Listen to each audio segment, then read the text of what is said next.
Hey guys, how's it going? It's Jay, and today I'm going to go over the ZV-1 Mark II beginner's guide style. So this is going to be a very lengthy video, a very thorough video. I'm going to explain how to use the camera. I'm going to go over the camera, the camera body, show how all the stuff works. And then I'm going to go into the menu system, and I'm going to go through there and show you what all the settings that matter do. And after that, I'm actually going to go into the lab scene back here, and I'm going to actually test the camera out in the lab so you can see how it actually works in practice. But I want to show you how it works on the desk first, because the touch interface and stuff is a little hard to see when you're looking at the lab scene. So I like pointing it down at the desk, and then it's much easier to see the icons and all that stuff. All right, guys, so before we get into it, I just wanted to let you know I also have a quick start guide, and that will get you up and running a little bit faster. That video is about 20 minutes long or so. This video is going to be way longer. But below the video in the description area, I will have timestamps so you can skip ahead to the the section that you might be looking for if you don't want to watch the whole video, you know what I mean? So I'll have navigation links and stuff is what I'm trying to say. Also below the video, I'll have links to the other videos that I mention in this video because I have many other tutorials for various things that I'm going to mention throughout the video. Now looking down at the kit here that I got, this is what came with it. Now I did also get the Sony shooting grip, which is really awesome. This actually works with Bluetooth control, so it like wirelessly communicates with the camera, and it allows you to take photos, video, zoom in and out, and it's a really nice accessory. It is pretty expensive. So anyways, looking down here, this is what we're looking at. So let me just go over this. The memory card is my memory card. That did not come with the kit, so I'm just showing you that because this is the card that I'm using. So this is a very affordable SDXC memory card, and this is the one that I've been using, but I would consider getting a UHS 2 card as well. They're a little bit faster, and the UHS 2 cards, which is what I'm using in all my other equipment, it reads and writes faster. So when you pull the files off, it takes way less time to get like video files and stuff off the memory card onto your computer, for example.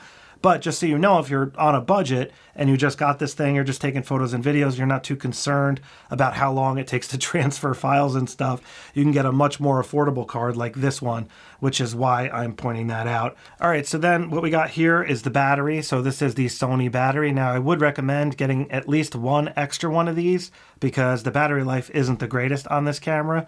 So it would be nice to have at least one spare, if not two spares, in your camera bag if you're on holiday or you're going out for the whole day shooting. You're definitely going to want to have a few spare batteries. However, you can also use a USB power supply plugged into the USB port, and that will charge the camera as well. So you can run the camera off that if it's a PD power source. But if you just want to use batteries, you are going to need a few, just to let you know. We also have the wind diffuser here. That's what this is. And this actually slides into the hot shoe. I'll show you that in a minute. All right, guys, so the first thing you're really going to want to do is get the battery in there and get it charging because it does take time to charge the battery when you first get the camera. So let me show you how to do that real quick. So looking at the camera from the bottom here, you just got to open this door. There's a little slide lever right there you can see. You slide that over and then the door automatically springs open. So now the battery goes in this way. So if you're holding it like upside down, it actually slides in like this from this perspective. And then it just clicks into place like so. And you can see that little blue lever like kind of comes over as it clicks down. And that's what holds the battery in. Now, while we're here, we also have a memory card slot. And the memory card goes in this way, like so. So I'm just going to throw that in there right now since we're down here anyways. And then I'll just close that. Now, also, while we're on the bottom here, this is the quarter thread where you would put the camera grip. It would thread right to that screw there. That's what that's for. Or you can put a tripod plate there as well. So now looking at the side of the camera, they have a USB port here. This is where you're going to go to plug in the camera. So let me show you how that works. I'm just going to plug in the USB-C side here, like so. So that's plugged into the camera. Now the other side is going to actually plug into the plug itself, like so. So now we have the plug here. And I got a power cord. I'm just going to show you how this works. Very simple. I'm just plugging it into the wall. And you'll see the charging light light up right there. You see the orange light? That's how you know it's charging. So that's how that works. So this light will go out when it's done charging. So now if we unplug this, All right, so I just want to show you, I also have a PD power source cable here, and I will have this linked below. So this has like a brick that goes into the wall that has two PD power sources coming out of it. And you can just plug this into the USB-C port and it will power the camera, and it will also charge, as you can see here. Now you do have to have the battery in the camera for this to work, but I just want you to know if you're using a PD power source like this, it will charge the camera, and you can also run the camera off the PD power source. But again, you do need to have the battery in the camera, just so you're aware. All right, so continuing to go over the camera body, let me just show you the rest of the stuff on the sides over here while I have these port doors open. So underneath the USB-C port, you have an HDMI port. Now that's a micro HDMI cable, and you would use that to plug into monitors, displays, recording devices. You can use it to hook it up to your television, for example. And then up top here, we have a microphone port. And that's what that's for if you want to use an on-camera mic. So looking at the top of the camera, what we have here is the shutter button. So you can press this button here to focus and take photos. You can also use this zoom lever to zoom in and out. Now, the zoom lever works to control the lens, but it also works in the playback menu if you want to zoom in and out of photos to get like a better look. So you can zoom in and out in playback, just to let you know. And it helps you navigate through playback as well, which I'll show you later. So also looking at the top, we have the background defocus button right here. That's what that stands for. So you can press that button and it'll make the background as blurry as possible or as sharp as possible, depending on what option you have set. So it's either sharp or blurry or off. And then here we have the record button. That's what this button is. Now over here we have the mode button. So we have photo mode, movie mode, and S&Q mode, which stands for slow and quick motion. So you can record slow motion video or fast motion video, and it will write that file right to the memory card as slow motion or fast motion. So there'll be no post-processing required. The downside though is the bitrate is a little bit lower, so the quality is not quite as good, and there's no audio when using S&Q mode, just to let you know. If you want to do slow-mo, I would recommend using movie mode and shooting in HD 120, and that will allow you to slow the footage down after the fact at a higher quality. So food for thought. Then we also, of course, have the on-off button. The on-off button kind of gets a little bit covered when we put the wind diffuser on. So I just wanted to show you that before I put that on there. So now up here we have the intelligent 3-capsule mic. So the mic's able to basically listen forward, listen back, or listen all around. And you can also have it on auto. And depending on where the sound is coming from, the camera will decide, you know, what mic to use, which is pretty incredible. Now, next to that, we have the multi-purpose hot shoe here, and that's where the wind diffuser goes, but you can also put flash accessories there, lighting accessories, microphones can go in there. So I'm just going to put the wind diffuser on, like so, and that's what it looks like with the wind diffuser. Now, looking at it from the back, we have a little thumb grip here. Oh, sorry guys. Also on the side here, we have a spot for a wrist strap. That's what that is. So my kit didn't actually come with a wrist strap, but yours should. And that just weaves right in there. That's what that little crevice is for. Sorry, I forgot to mention that when we were on the side before. All right, so again, looking at the back here, we have this thumb grip. That's what that is. We have a menu button. We have a function button there, the FN button. Now this is a control wheel, so this will actually rotate, and it's actually a 4-directional pad, so it actually has 4 directions, and it spins. In the center is also a button, and that's like the enter button or set button. This is a touch screen, and when you're touching around, you can activate touch focus accidentally, and to disable that, there's a little button on the screen, or you can just press this center button.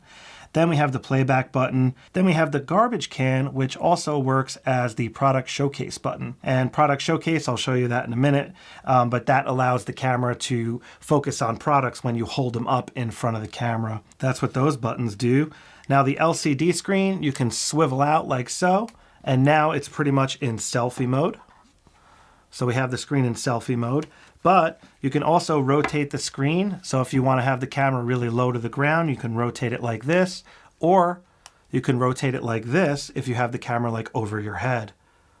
And you can also have it this way and close it in armor mode.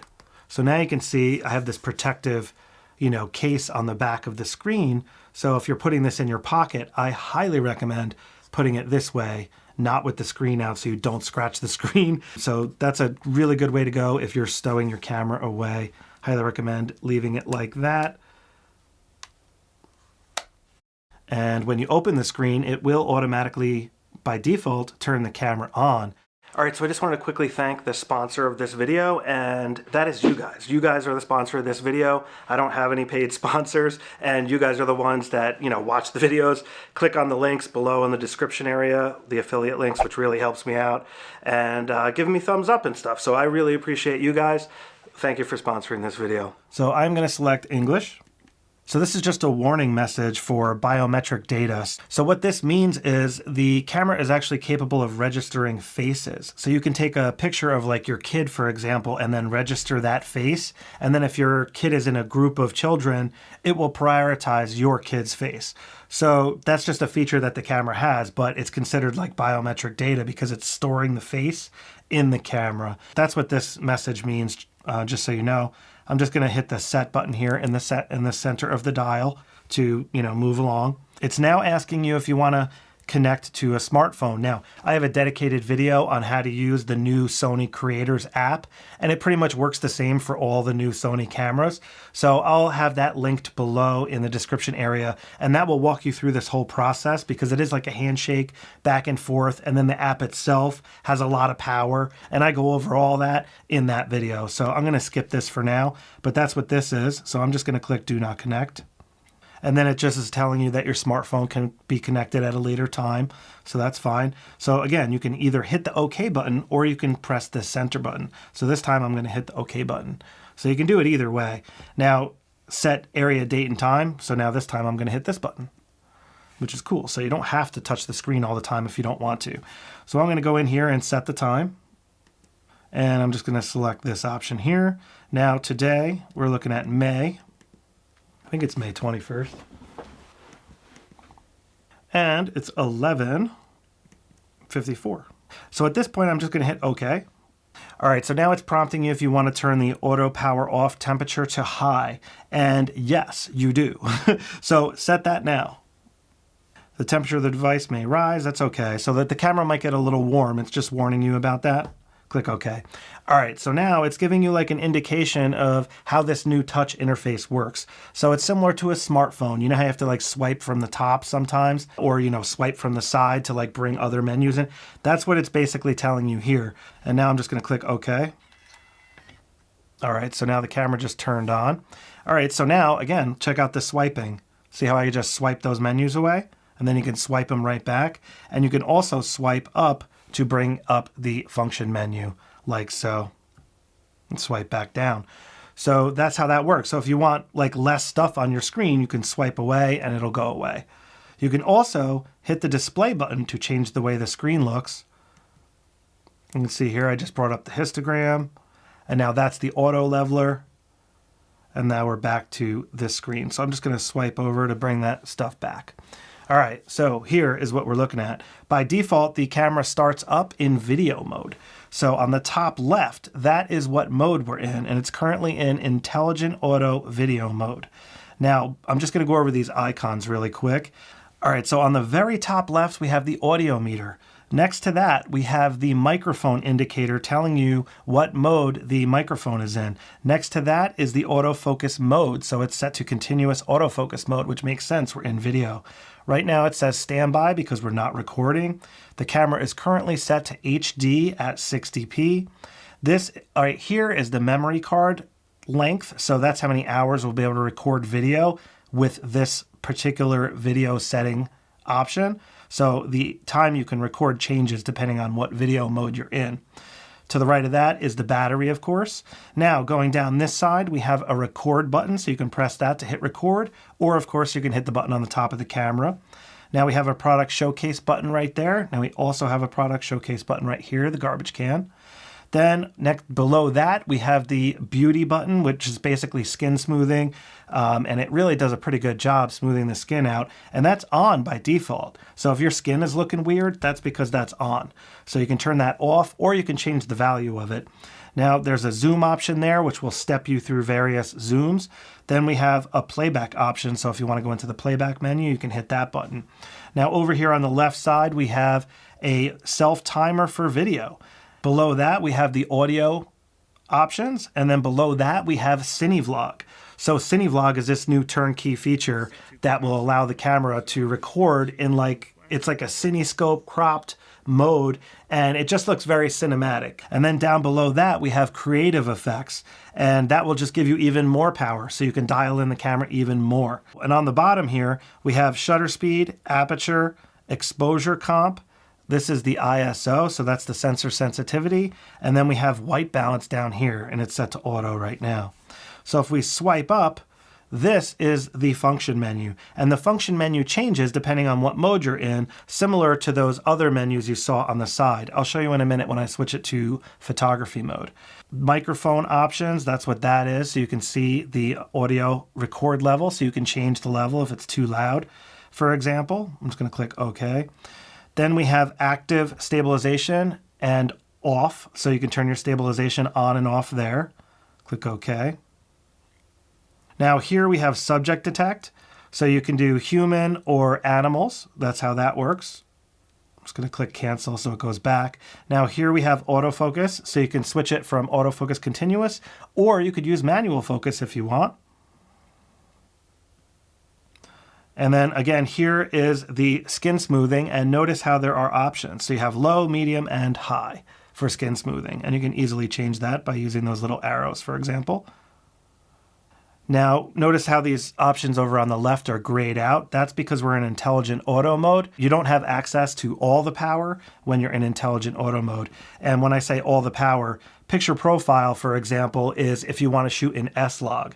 And S-Log will give you a more dynamic range, and it's a more advanced way of shooting. But again, this is a beginner's guide, so I recommend leaving it in more of the auto modes for now. But anyways, that's what picture profile is, and that's why it's grayed out, because it's in full auto.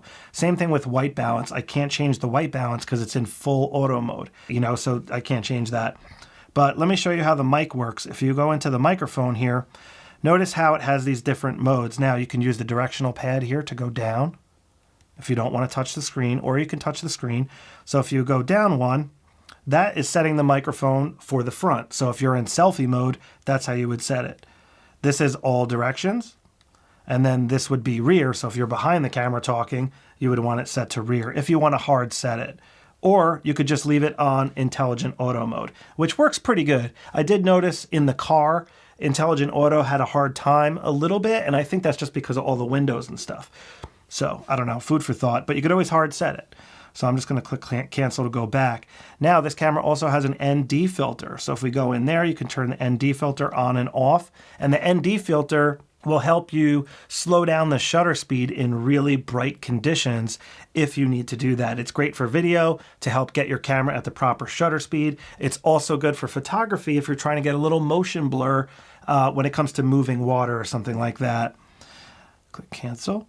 Now this next option here is touch function in shooting. So you have a couple of different options here. Now this changes if you're in photo or video. So because we're in video mode, we have touch tracking, and notice how we have sub options here. So we have auto exposure off. You can turn auto exposure on, so when you touch a certain spot of the screen, it'll auto expose for that area that you touched. So I'm just going to leave that off though. Now if you scroll down, we have touch shutter. This is for photography mode, so it's grayed out right now because we're in video. If you just want to touch the screen and have it take a photo, this is where you would go to do that. Now down below we have touch auto exposure. So you can enable that, and again, like if you just touch around the screen, it'll auto expose for where you touched. And that's very powerful if you're trying to expose for something that's like super bright, for example, like a wedding dress, really frothy water or something like that, or a light bulb if you're taking a photo of a light bulb or something. Now if you scroll down, you can turn touch off. So you can just make it so touch doesn't work at all, and that's where that option is. And if you're somebody that doesn't like the touch screen, that's a good option for you. And then of course we just have touch focus. So you can have the camera set for touch focus if you want, if you don't want it to track. So touch focus, when you point around the screen, it will just tell the camera like only focus on this small area. Touch track will track whatever subject you touch. So if that subject moves, the camera will track it. So that's the difference between touch focus and touch tracking. And the tracking works really good. It's not 100%, but it works really good. So I'm gonna put it back on tracking, and that's how that works. So I'm just gonna click cancel to go back. Now, next to that, what we have is focus area. Focus area will control how much of the sensor, basically, the camera is using when it decides what to focus on. By default, it is set to this zone area. And if you look now, you could see what the zone looks like. So it is like kind of narrowing down a little bit what the camera's focusing on, but you can move the zone around. So a lot of times I use the zone here if I'm like talking to the camera and I'm in front of it, because my head is normally towards the top and I use my hands a lot and I don't want it to focus on my hands. So sometimes I'll set it up like that. And that's just an example of why you might want to move the zone around. But in default, it is set to the center area, but you could always override it by touching. See how touch tracking just came up, just to let you know, but it's not seeing anything because I'm pointing at the desk. So I just wanted to make you aware of that. I'm just going to go back into the function menu, and you can hit the button over here or you can swipe up. Now, if we go back into focus area, this is where you can go down and change the focus area to this little spot. You see that? And now I could move the spot around like so, or you can just touch around and now that will act as the touch spot. So this is a really good way to dial in where you want the camera to focus, like very precise. And this area on the top is wide area. So that means it's going to use the entire sensor. So it's going to use everything all around the screen. So that'll give you the most autofocus coverage, having it in wide mode. So I'm just going to leave it there for now. Now, lastly, if we go into the function menu and press the mode button, now we have all the different shoot modes. So if we scroll down here, like I said, we're in intelligent auto and it gives you a description as to what it means. But if I scroll down, we have program auto. Program auto is pretty much like full auto, except it'll give you a lot more power in the menu. So some of that stuff that's grayed out won't be grayed out if you're in program auto, specifically like white balance, things like that, you know, picture profile. So now if we scroll down, you have aperture priority mode. Shutter priority mode. Shutter priority mode will allow you to speed up the shutter, slow down the shutter for special effects if you're looking to do that. And then you have full-fledged manual mode, which will give you like full control. So you can change the ISO, shutter speed, aperture, all independently. And you have to like dial that in. So, and then down below that, we have memory recall. So this mode is pretty awesome because you can set the camera up to a specific use case and then save it in here to the memory recall area, and then you'll be able to just recall those settings. So you won't have to set the camera all up in like a weird way for like a specific use case. You can just set it up in here and then the camera will remember for you. So that's what that is. So I'm just going to put it back to full auto. Click OK. And that was everything in the function menu in video mode. All right, so notice how some of these buttons are redundant. So this button here is the shoot mode button, and we just got to that from the function menu a second ago. So if I hit that top left button, that's going to bring me back into the shoot mode area. But on this screen, we do have a couple of things that aren't in the function menu, like this option here. Now this is self timer for video. So you can go up here and set the self timer, and you can dial it to whatever you want, and then you can have it set so it does it all the time or not all the time. So I'm just going to shut that off, but that's a pretty cool feature for video if you need that. And then below that is the mic options, which I already showed you, so you can get to it by touching here as well. And here it works as a toggle. It doesn't come up with the sub menu on all the items when doing it this way. In the function menu, it does. It comes up with that sub menu. Now, CineVlog is pretty involved, so let's go in here and I'll show you what this is all about. So first of all, notice how there's an X there, and that's to like exit out of CineVlog mode. And then below the X is an AFM button, and that button controls the autofocus transition speed. So what that means is if you're focused on something in the foreground and you switch the focus to something on the background, how long that will take, how long that focus transition will take. And by default, it's set to medium. Let's just click on it. By default, it's set to medium. So if you set that to low, it'll take longer for the focus to transition from, you know, front to back, let's say. If you have it set to high, the focus transition is going to be really fast. So for a more cinematic look, you can slow that down a little bit. All right, so that's what that does. Now, if I click on classic, these are the different CineVlog like main modes. So if we go over to the right here, we have another version. Now this is the clean mode. So we have clean, chick, fresh, and then monochrome. So if you're looking for black and white monochrome, that's where that is. Now also note, if I go back to classic, notice how there's this other option here that says auto. If we click on that, now we have all these sub options within the different modes. So I'm in classic right now, but you can change that. And then within that, we have gold, ocean, and forest. And that's pretty cool. So let's go back to classic. We could change it to clean, and notice, you see how you could have clean and you can also have it set to forest, or you can change it to gold or auto. So all these different modes are like kind of, they work hand in hand, and it's extremely powerful how much you can configure this. So I'm just going to turn CineVlog off.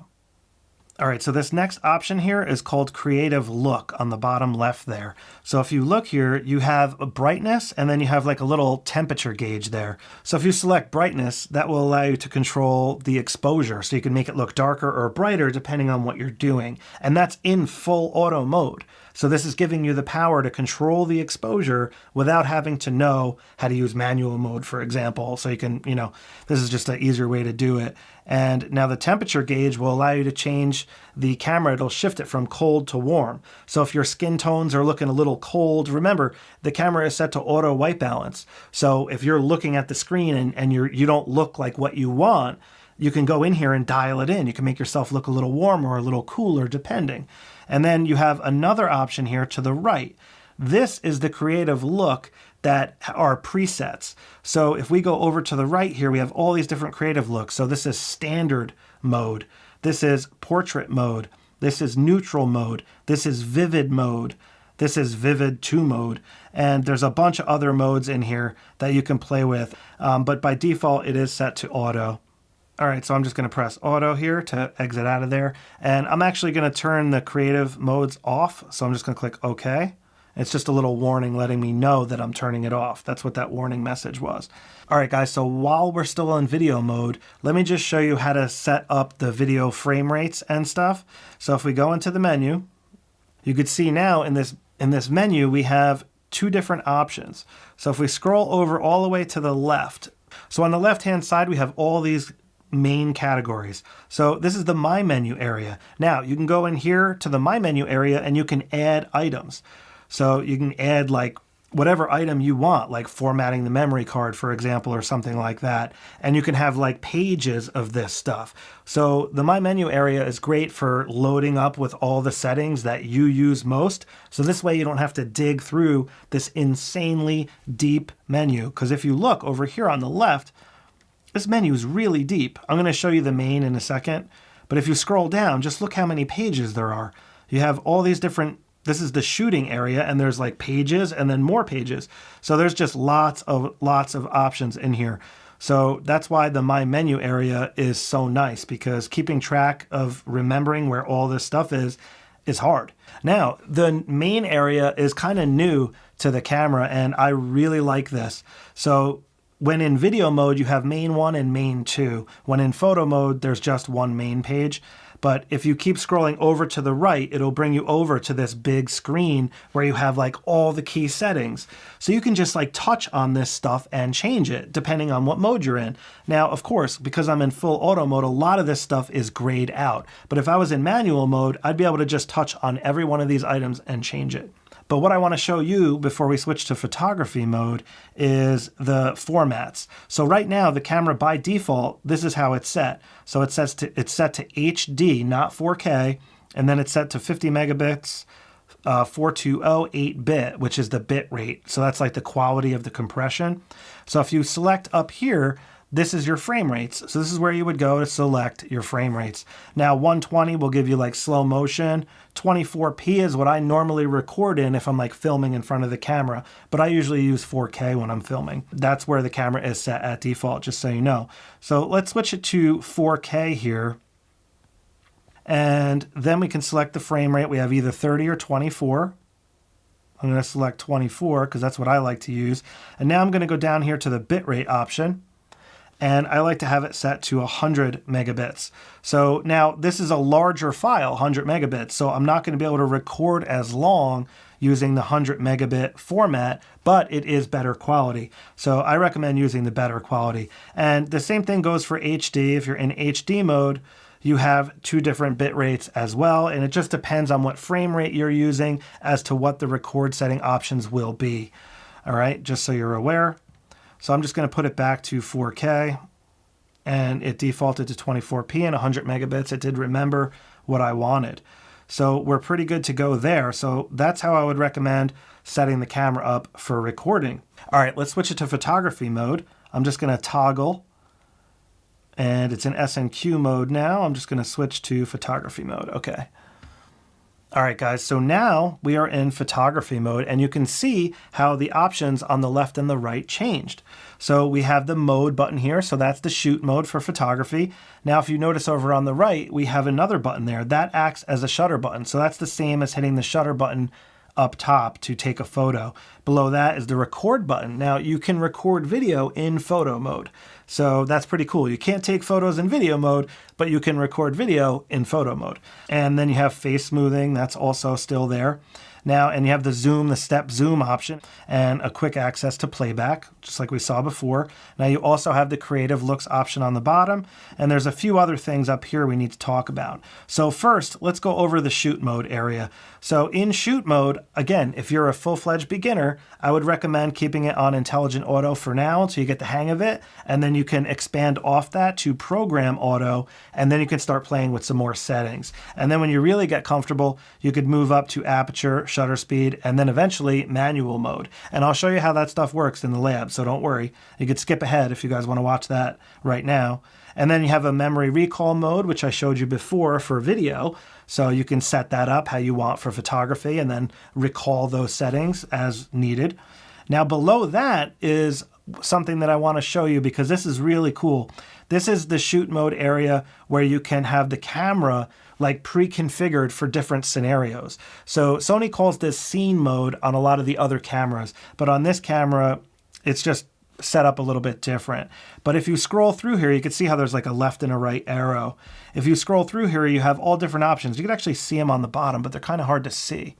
So if you scroll to the right, we have sports and action. We have macro photography. We have landscape. We have sunset mode. That'll get you some killer colors. Then we have night scene. Then we have night portrait. So these scene modes are a great like turnkey option to dial the camera in for a specific use case scenario. So if any of those use cases like you're in and you don't want to use full auto, you can like lock the camera down for like sports mode. Now in full auto mode, the camera will like sense that you're in a sports environment and it'll try to do that for you. And it's very good at that, but it's not perfect, you know? So this is where you can go to hard set that if you want. And again, it's like a really powerful tool if you're new to the camera and you're trying to get the most power out of it and you don't necessarily know how to use the more powerful modes yet. Definitely going to want to play with that when you get a chance. So I'm just going to put it back into full auto for now. All right, so I just wanted to show you now below the shoot mode option, we have this option here, which is called drive mode. So this is where you would go to set the camera up to continuous shooting. So if you want a rapid fire, 24 frames per second, that's where this option is. And you can change the speed of the continuous shooting. So if you don't want to shoot 24 frames per second, you can slow it down to medium and low. And below that, you have a self timer. And notice, see how it has arrows there? That means you can go left and right. So 2-second self timer is usually good enough. But if you're trying to take a family portrait and you need to get all the way around the camera and stuff, you might want to go for 10 seconds. Now, continuous shooting for drive mode, this will take multiple photos when you have self timer set. So this is a really good option for a family portrait, just for an example, because somebody's eyes are always closed. And then below that, this is where bracketing and stuff is. And this is grayed out because of the camera mode that we're in.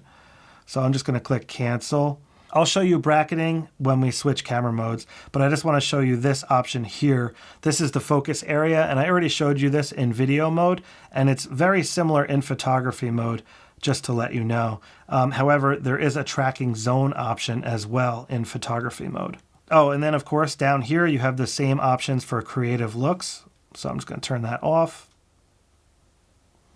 Don't show that again. Click OK. All right, so let's change the mode into program auto mode. I'm going to click OK. And now let me go back in here. I just want to show you the bracketing options.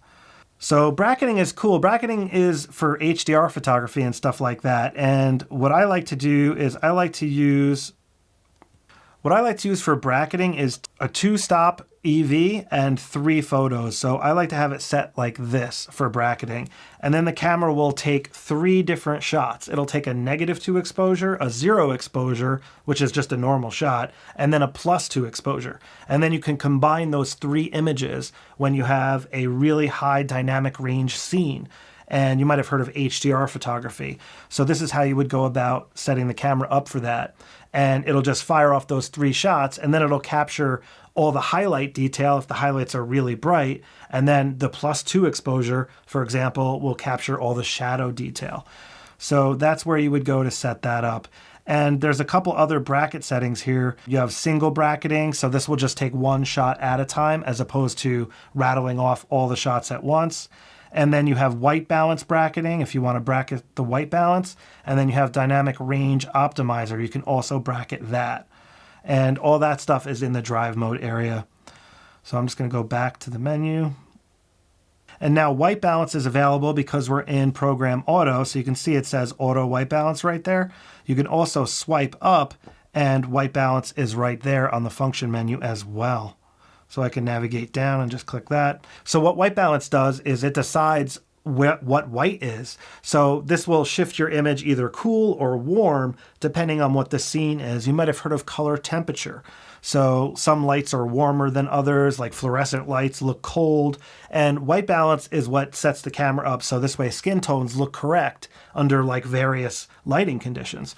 So you can go in here and dial in the white balance. So if you're outside in daylight, set it to daylight. And I would highly recommend hard setting these when you guys are comfortable enough to do that, because otherwise if you have it in auto white balance, it will shift like the white balance. It'll try to do its best and it does a good job, but it does shift around a little bit. So I would recommend hard setting it depending on what scene you're in. And there's all different modes here: cloudy, incandescent lights, and so forth. That's where you can go to do that.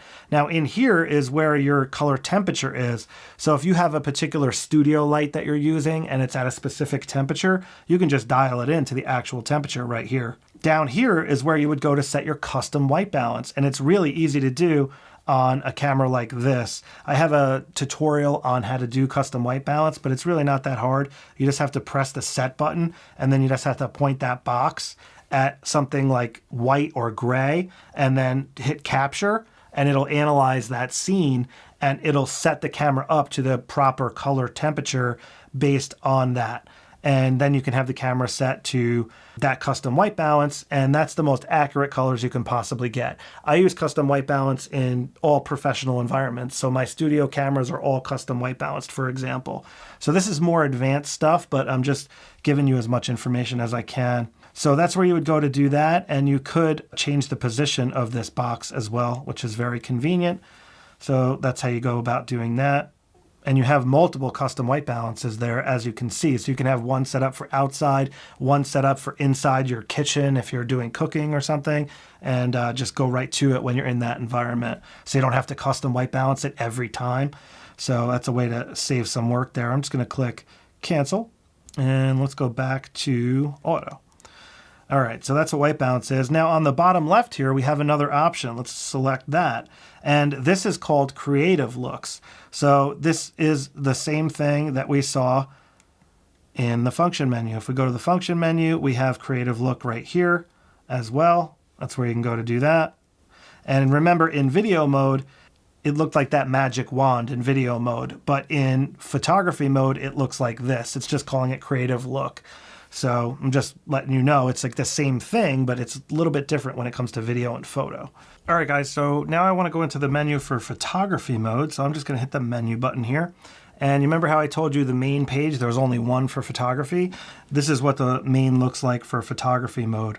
So because I'm in program auto mode as opposed to full auto, all this stuff is like available for me to change.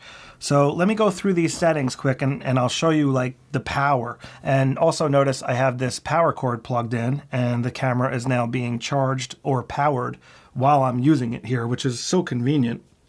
There's a little plug that comes up on the battery gauge. See that little plug? It's letting you know that it's plugged in.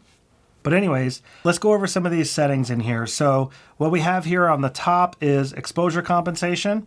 So you can change the exposure compensation. And what that does is it'll make the image darker or it'll make it brighter. Kind of like that darker and brighter slider I was showing you earlier. Like this is the more arguably powerful way to do it, but the full auto way to do it is it's the same thing. You're just sliding the slider back and forth. That's what exposure compensation is.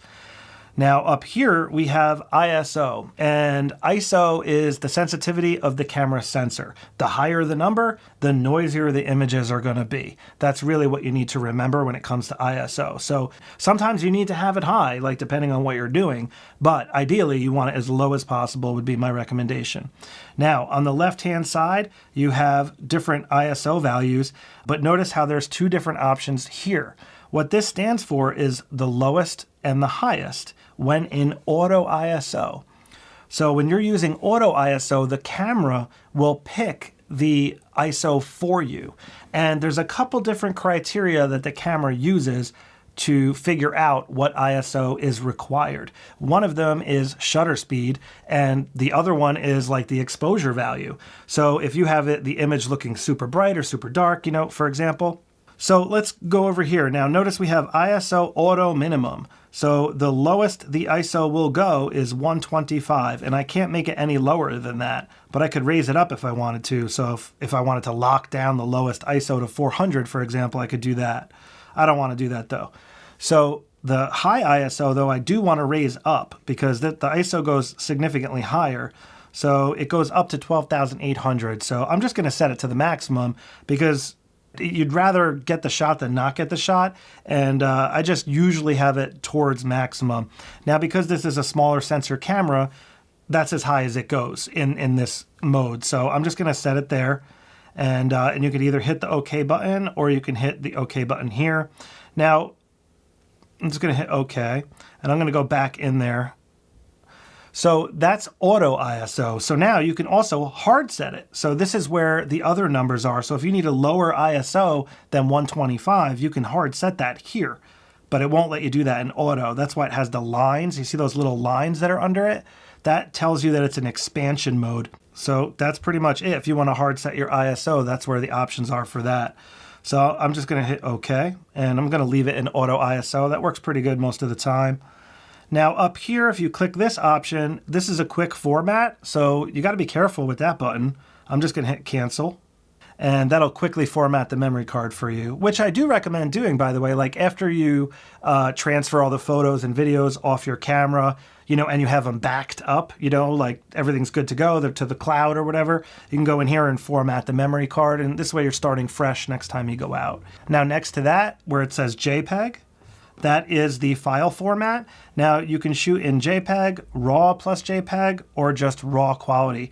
Now RAW quality is basically like unedited photos. So when in JPEG, the camera does a little editing for you. It adds sharpening, contrast, and it also will apply whatever those creative looks you have. Although the creative looks work with RAW as well. JPEG you can basically upload right to the internet. You can share it on social media. RAW you cannot. You have to like convert the RAW file to a JPEG file, and then you can share it, you know, on the internet or whatever, or email it, things like that. So RAW does take some post-processing work basically, but the RAW photos have more information. So there's more information in the highlights, more information in the shadows. So if you're good at doing post-processing, you can oftentimes get a better result shooting RAW than you can JPEG. But the camera does a really good job in JPEG mode, especially a camera like this, like a point-and-shoot style camera. So I've been using JPEG for the most part, and you can still adjust JPEGs after the fact in post-processing, just not as much as you can with a RAW file. So if you want the most amount of data captured, you're going to want to shoot RAW, and you can use a program like Adobe Lightroom, for example, to process those RAW files. Sony has a RAW editor as well. You can use Sony's RAW editor. So I'm just going to hit menu to go back. Now the next option on the right is the JPEG quality. So you can set it to fine, extra fine, or standard. I'm just going to leave it set to fine. Now next to that is the actual size of the photo. So you can change the amount of megapixels. So by default, it's set to the maximum, which is 20 megapixels, but you got medium and small. So if you're on vacation and you don't need more than 10 megapixels because you don't plan on printing anything huge, you'll get way more photos on the memory card if you're at 10 megapixel. All right, so this option here is aspect ratio, and you can see on the top it says what it is when you click on it. So if you go into aspect ratio, this is where you can change that. Now 3:2 is the default, and that will give you like a standard 4:6 image. 4:3 is more of like an 8:10 format. 16:9 is like what we're used to seeing for video and stuff, so it's more of like that panorama looking angle. And then you got 1:1, which is a square. So if you want to take square photos or whatever, you can just set it to 1:1, and then you can just instantly share them without having to do any work. So that's what aspect ratio does. Now next to aspect ratio, we have the shoot mode, which we already went over. And then we have the drive mode, which we already went over. Remember, continuous and self-timer and bracketing, that's where that is. Now here we have the flash mode. Now this camera does not have a built-in flash, but you can put a flash into that hot shoe if you want.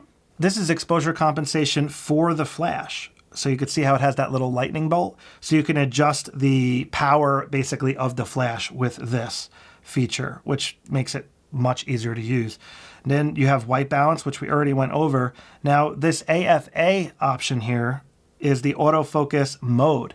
Now in photography mode, we have a lot more options compared to video mode. Video mode, all you have is continuous and manual. Now in photography mode, you got single shot AF, automatic AF, continuous AF, DMF, which stands for direct manual focus, and then manual focus. So what automatic AF does is it'll decide for you if you need continuous or single shot based on what the camera is seeing.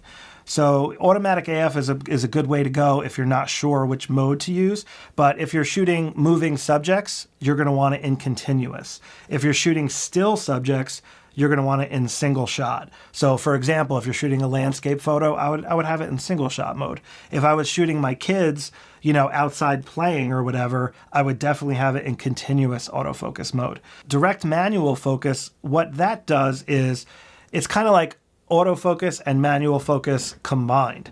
It's a cool feature. Let me explain. So direct manual focus, when you focus the camera, it'll still do that. It'll focus like in autofocus mode when you press the shutter button down. But as you're holding the shutter though, if you keep it held down and you don't take the photo, so just like holding the shutter down, you could then dial in the manual focus. So direct manual focus allows you to use autofocus, and then if you hold the button down, it'll maintain that point for you. So the focus will stay there. Then you could dial it in just that little bit. Now, why would you want to do that? If you're taking a picture of a flower, you can autofocus on the flower, but say it picks like the front of the flower and you want it in the middle. This is a good mode for that. You can like focus, and then you can just dial it in and get the focus right where you need it, and then press the shutter all the way and it'll take the photo. So direct manual focus, I feel like it was almost made for macro photography because that's what I always use it for. But I'm sure there's a lot of scenarios you could use it for, but that's what that is. And then you just have full-fledged manual focus. So that's what that stuff does. And then we have focus area, which we already went over. So those are the main features on the main page. And those are the features that you kind of are going to use most when it comes to photography mode. All right, guys, so this is primarily like a video vlogging camera. So I'm just going to switch it back to video mode, and then we're going to go through the menu and I'll show you like all the features that I think you need to know about. I'm not going to go through everything because there is so much stuff in there. It's just crazy. So I'm going to go over all the key stuff that I think you need to know about to get the most power out of this camera. So let me switch it into video mode. So we're in video mode. And what I'm going to do is I'm going to switch it to program auto mode. So I have all the options in the menu because some of the stuff is grayed out when you're in full auto. So I'm just going to set that to program auto mode. Then I'm going to go into the menu. So we're all the way on the left side now. So again, you can go through here like so. And if you hit the function button, it'll actually toggle through these like so. So that's kind of convenient. So we're just going to go up to this option here, image quality, record. Now, if you go over to the right, now we're on the second menu. So in here, you can scroll up, down, and so forth. But if we go over to the right again, now we're into the different file formats and stuff like that. So this is where you can go to select all that stuff. But again, from that main menu area, we were able to select a lot of these different settings. But if you go in here, there's the bitrate and the record setting. Now, I do want to show you the S and Q settings. So if you have the camera in S and Q mode, that's for slow motion and quick motion video recorded directly to the memory card in that format. So if you go in here, you do have a lot of options. So you can actually change what the recording format would be. Now, remember how I told you I like to use 24p earlier? That's what I always record in pretty much. So I would set this to 24p. And you can set it to 24, 30, or 60. And then over here is where you can set the quick or slow motion. And it gives you a description down below as to what this is going to do. So at 60 frames per second, based on how I have it set right now, it's going to slow the footage down 2.5 times, as you can see. So if I change this to 30 frames, we're looking at 1.25 slow-mo. Also note the bit rate that it's recording at there. See how it says 40 meg, 420 8-bit? And if I go to 60, we're looking at 21 meg. 120, we're looking at 12 meg, 420 8-bit. Now 120 will give us 5 times slow motion in camera. So that's pretty powerful, but there won't be any audio, just so you're aware. And those are the quick and slow motion settings. Now, instead of using 120, you can go the other way.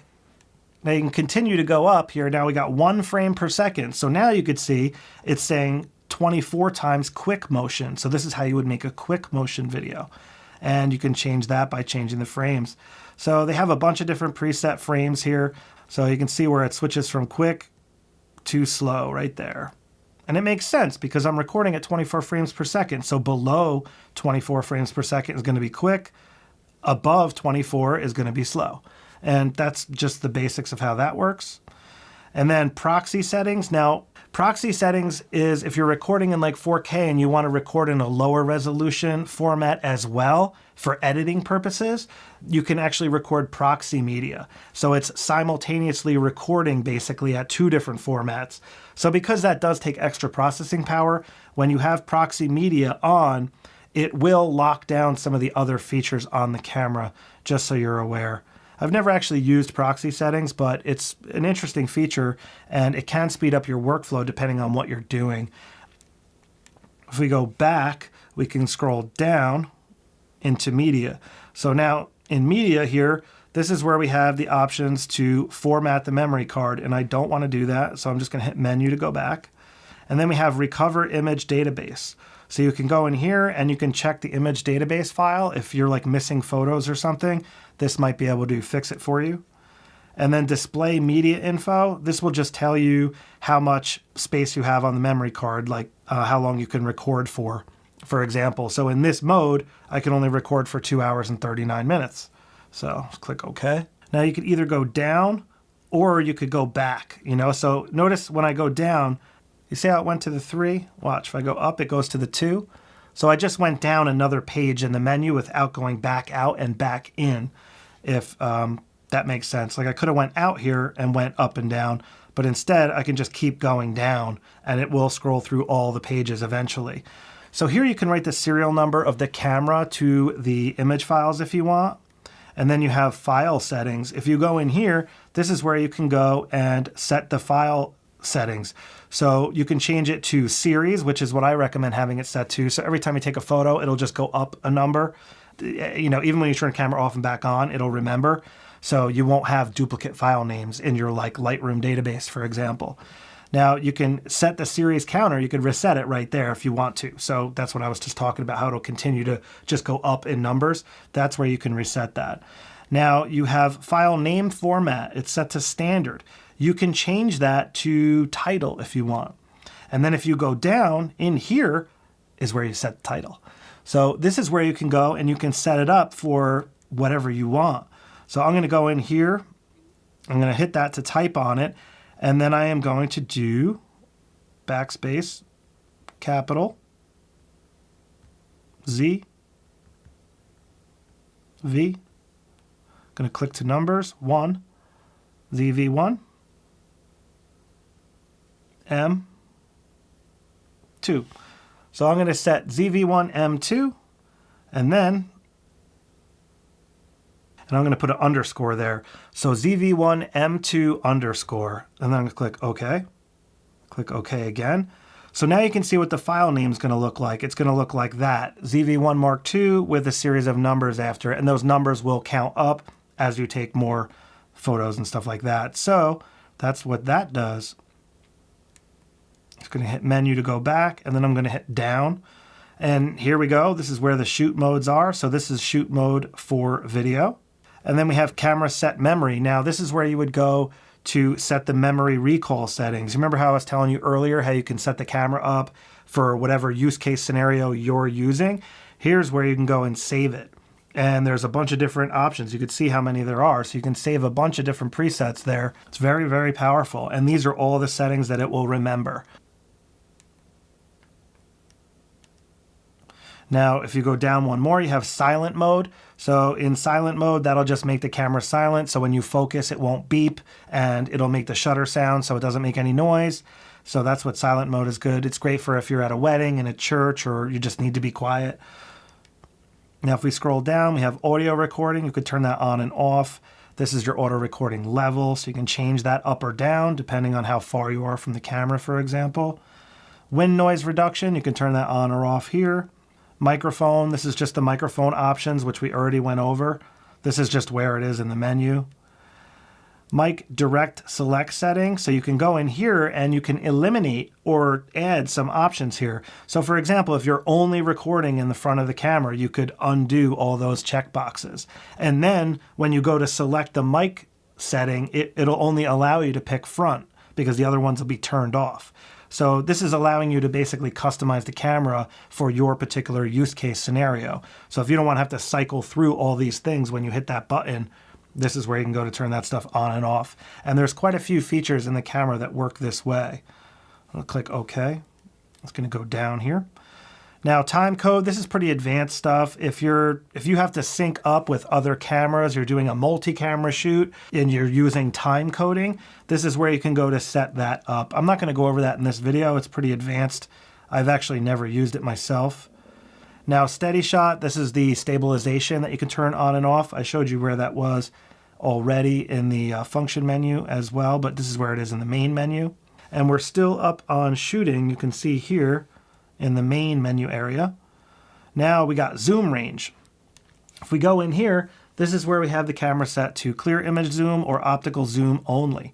So when you're zooming in and out, the camera will go from 18 millimeter all the way to 50. And then once it gets to 50, it'll continue to zoom up to like an effective 100 millimeter, and that's clear image zoom.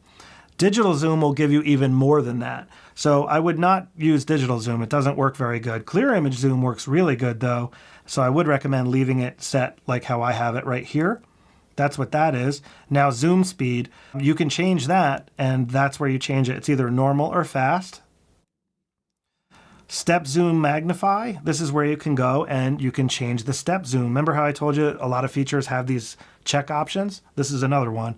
So when you click the step zoom option, you have a couple different presets. This will dictate what presets are there or not there. Cancel. Go down. Grid line's a really cool feature. If you go in here, I recommend turning it on, and you can change the different grid line options. So rule of thirds is the default, and that's what the rule of thirds looks like. So let me just show you so you can see there the grid line. That's what it looks like when you have it enabled. And there's different grid lines. You can do square grid, diagonal with square grid. So let me show you what that one looks like. So that's a pretty hardcore one there. But this one's cool if you need the center. I like the rule of thirds grid best myself. Now, emphasize record display. What that means is when you hit record, there'll be a big red box. You see that red box that just lit up around the screen? That's what it means by emphasize record display. I forgot to mention, this is a tally light on the front. Stop recording. If you turn that off, that red box won't light up on the screen. So marker displays are like presets where it'll kind of, like as you can see, you got a center marker, aspect ratio, safety zone, and guide frame. These are all like pretty advanced features that will help you frame your subjects better, because a lot of times, depending on what format you're using, this can help you out. Like cross aspect ratio, for example, if you enable aspect ratio, it'll just show you like where a square would be, you know, if you're shooting in a square format, stuff like that. So that's what marker display is for. And this is powerful if you are recording and using the full screen, but you need to make sure that you're like limited in a certain area and, you know, you're not missing something that you would otherwise get cut off in post-processing. Like if you know you're going to change the aspect ratio in post, this is why you would put some of these markers on, because you'll know if you're in frame or not. So again, it's kind of a more advanced feature, but that's what that is. Product showcase, we already talked about that. That's if you hold up something in front of the camera.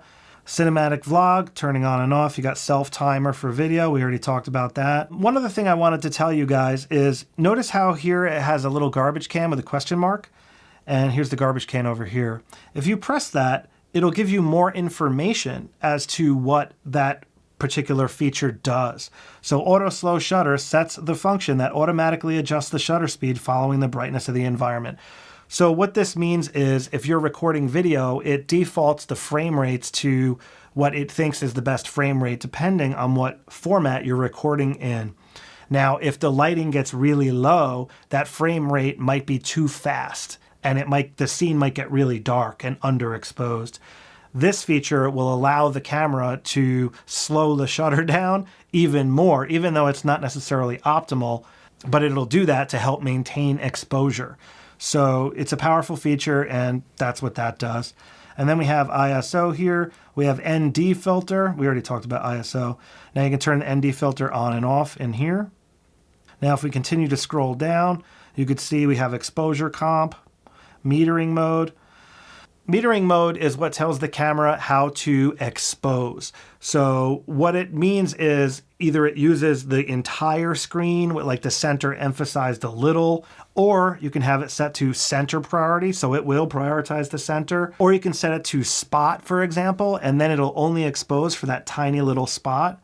And then you have here entire screen average, which is very similar to the top one, except the top one does emphasize the center a little bit more. Average will just do the whole screen without emphasizing the center. Then you have highlight metering. Highlight's cool because if you're outside or something, or there's something really bright that you're filming or taking photos of, this will ensure that you don't blow out the highlights. So this will actually meter for the highlights. And that's why it's called highlight metering mode. And it'll make sure that the highlights aren't blown out. Now, it usually will underexpose everything else in the image, but your highlights will be protected. So it's great for, again, if you're shooting like a light bulb or a wedding dress or frothy water and you need that exposure correct for that white stuff, that's what this mode is for. Very powerful. This is a very powerful camera.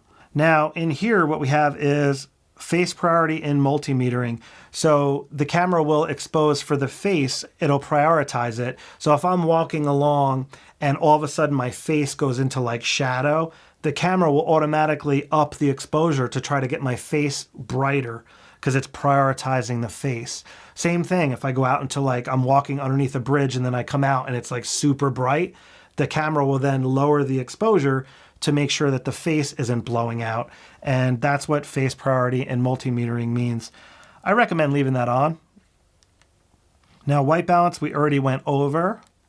Priority set and white balance, I have that set to standard, but you can change that to ambience or white.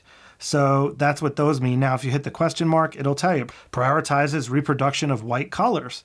Now, if we go to ambient, prioritizes the color tone of the light source, optimal when you want an image with warm feel. So you know the deal. When you're in like a restaurant and it has like all the warm lights, that's like the ambient color. So if you have it set to ambient mode, it's going to prioritize keeping that ambient color. If you have it set to white, it's going to prioritize making white white. So that's basically what that means. So standard is what I normally use, but it's nice to know that you have the option in there to play with that stuff. Dynamic Range Optimizer, that's on by default. And what that'll help do is it'll help fill in the shadows a little bit, and it'll help protect the highlights a little bit. So it will adjust the camera images a little bit to just help prioritize that stuff and just give you the best look possible with the least amount of work. Now, creative look, we already talked about that. I have it set to standard. You can set it to all these different options if you want. Picture profile. Now, this is the more advanced log shooting that I was talking about earlier, and that will yield you more dynamic range if you're, really into video and you're trying to get the most dynamic range out of this sensor. So if you go in here, this is where all the different picture profiles are. And I would recommend using S-Log2 if you're using this camera because it's only an 8-bit camera.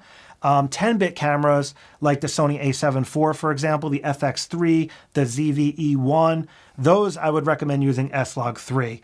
But because this is an 8-bit camera, I would recommend S-Log2.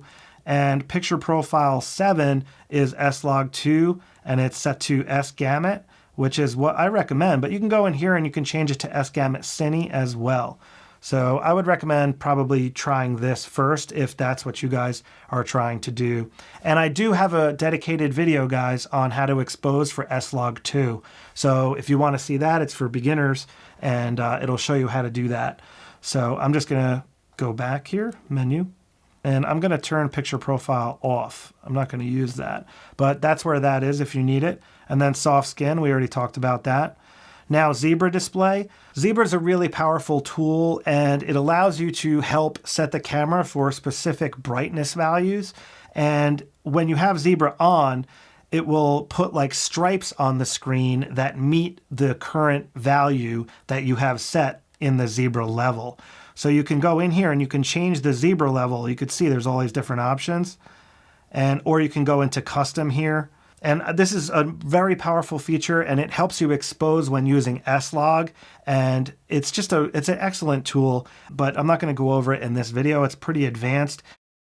Now, if you scroll down, we already went over focus modes, but AF transition speed. Now here, we have a couple options. It's set to 7 here out of the box, so I want to slow that down. 7 is too fast for video, in my opinion. I would rather have it set to like 4.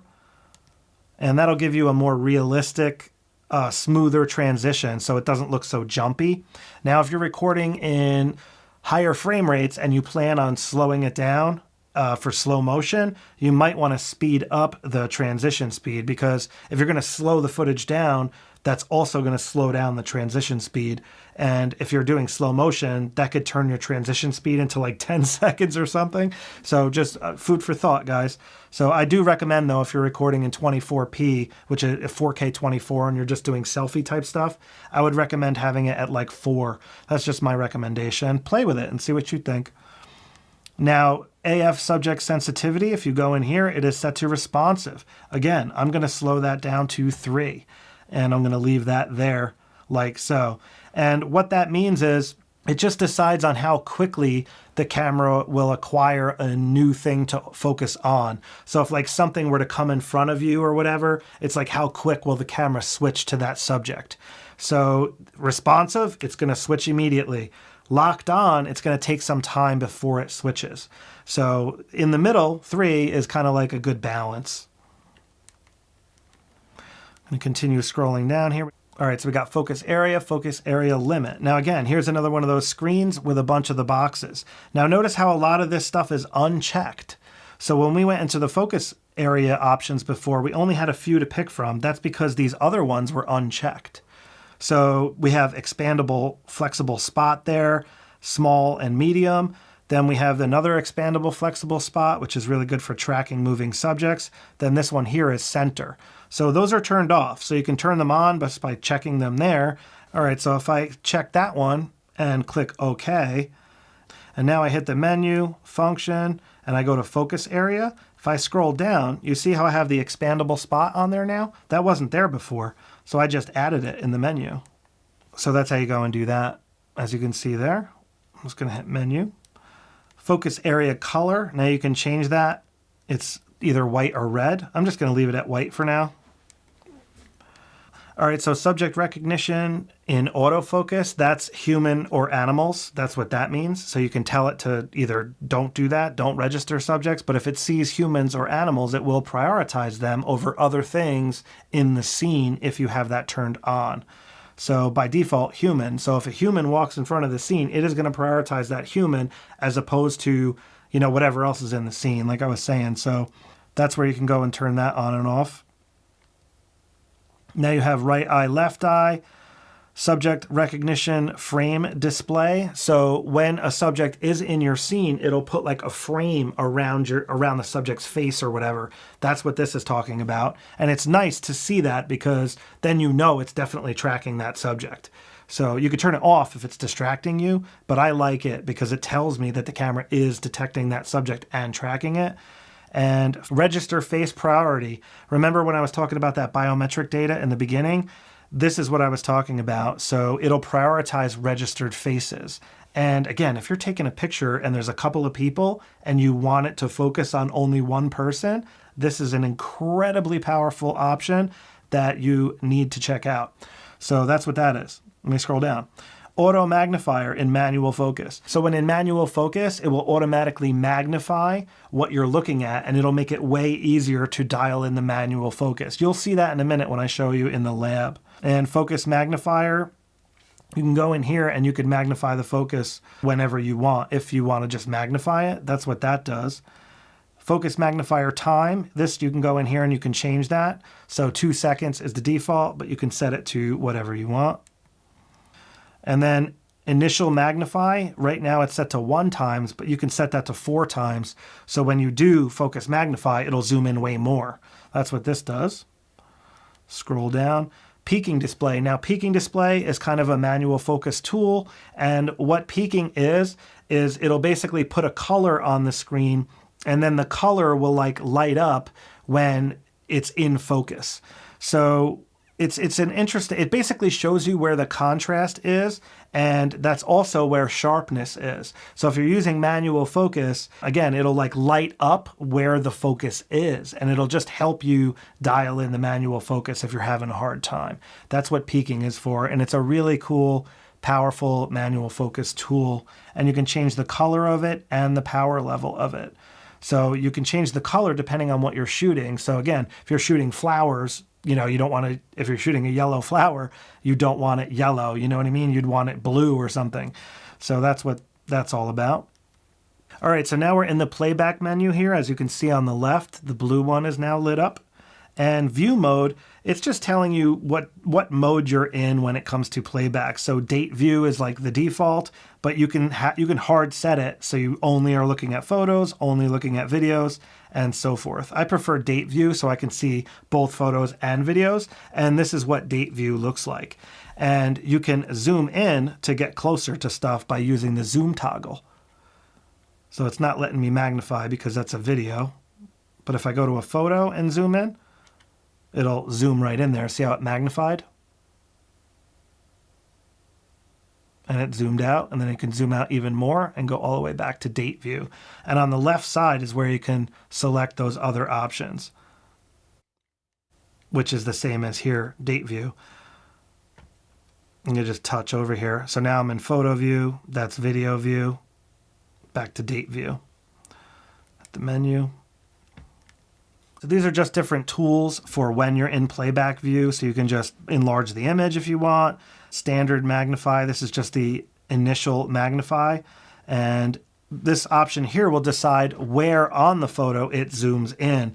And I always have it zoom into where the focus was. So, you know, normally if you're taking a picture of a person, you know, it's focused on the eye. When you zoom in, this will zoom in to the eye. So you can just check real quick to make sure that the focus is correct. So I recommend having it set to focus position. Now you can protect images in here. You can rate images. You can set a custom key to rate the images. So when you're going through your playback, you can just hit that key and it'll star the images for you. Now here you can delete photos.